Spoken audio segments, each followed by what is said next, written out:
Hello friends, नमस्कार। स्वागत है आपका SKPCS एकेडमी में।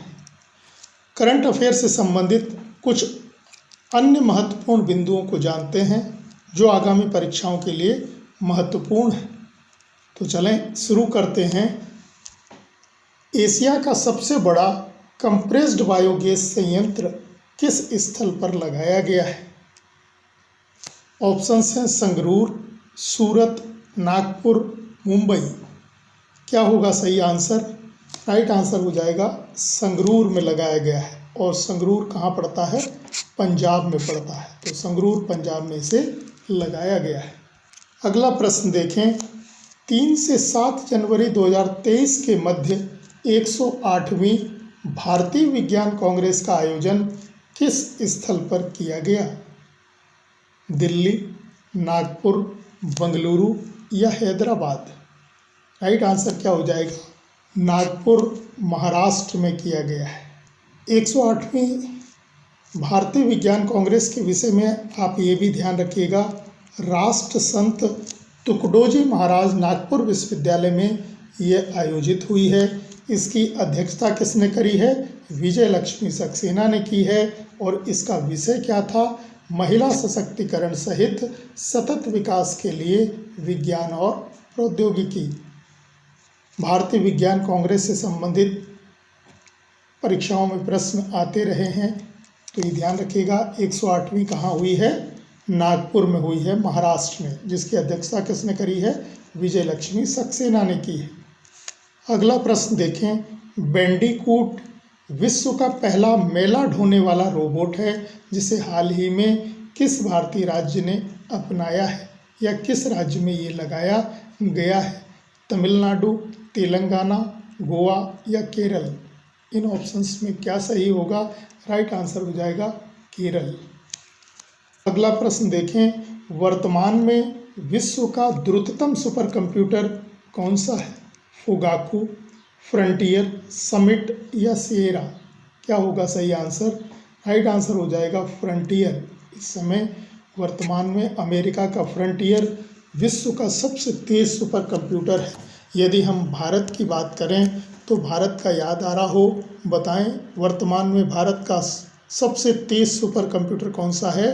तो वो है परम सिद्धि। ये इस समय भारत का सबसे तेज सुपर कंप्यूटर है। और टॉप 500 कंप्यूटरों की बात करें तो उसमें इसका स्थान, परम सिद्धि का स्थान कौन सा है? 120वां है। और पहले स्थान पर कौन है? तो वो फ्रंटियर है। अगला प्रश्न देखें। निम्न कथनों पर विचार कर सही कथन का चयन करें। 2 कथन दिए हैं। पहला है, राष्ट्रपति द्रौपदी मुर्मू ने 9 सितंबर 2022 को प्रधानमंत्री टीबी मुक्त भारत अभियान की शुरुआत की है। ये बात बिल्कुल सही है, तो पहला वाला सही है। दूसरा, इसका उद्देश्य भारत में 2030 तक क्षय रोग का उन्मूलन करने की राष्ट्र की प्रतिबद्धता में सहयोग प्रदान करना है। ये स्टेटमेंट गलत है। 2030 तक लक्ष्य नहीं है, भारत का लक्ष्य है 2025 तक। भारत से टीबी मुक्त कब तक का लक्ष्य रखा गया है? 2025। तो ये गलत है। इस हिसाब से राइट आंसर हो जाएगा पहला सही है और दूसरा गलत है। ये भी जानें आप, क्षय रोग, टीबी को क्या क्या कहते हैं? एक तो क्षय रोग कहा जाता है, और बताएं यक्षमा भी कहते हैं इसी को। कुछ और नाम ध्यान आ रहा हो? तपेंदिक भी कहते हैं और टीबी भी कहते हैं।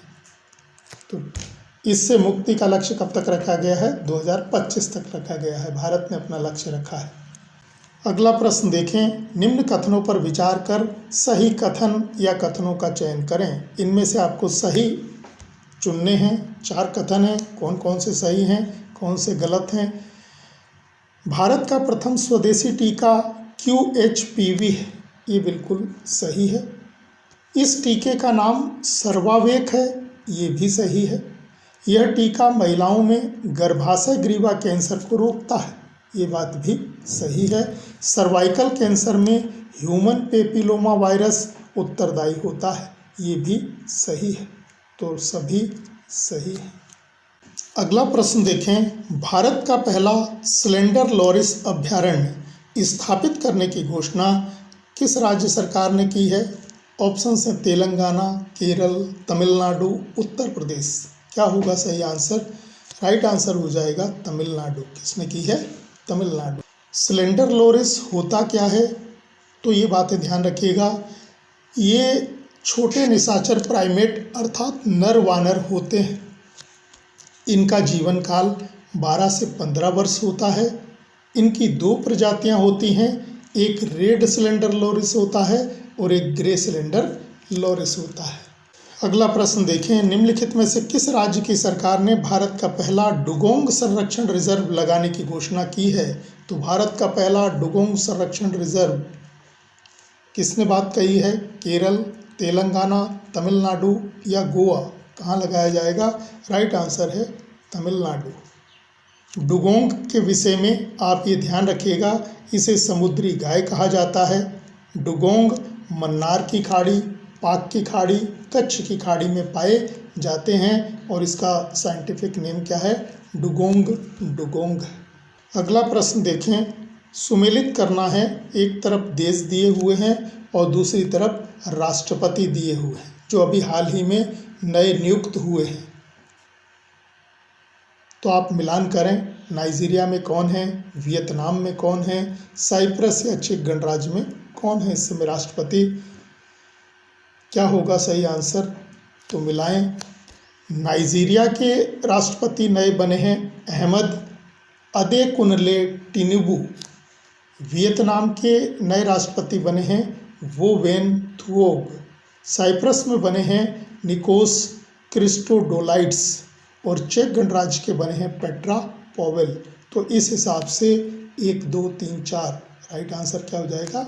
ए हो जाएगा। अगला प्रश्न देखें, इसमें भी सुमेलित करना है। अभी हाल ही में नए प्रधानमंत्री नियुक्त हुए हैं और किस देश में नियुक्त हुए हैं ये आपको मिलान करना है। डीना बोलुआर्टे ये प्रधानमंत्री बनी हैं पेरू की। मैनुएला रोकाबोटे ये प्रधानमंत्री बनी है इक्वेटोरियल गिनी की। क्रिस हिपकिंस किसके बने हैं? न्यूजीलैंड के। और लियो वरडकर किसके बने हैं? आयरलैंड के। तो इस हिसाब से राइट आंसर क्या हो जाएगा? 1, 2, 3, 4 से ठीक हो जाएगा। इस वीडियो में इतना ही। धन्यवाद।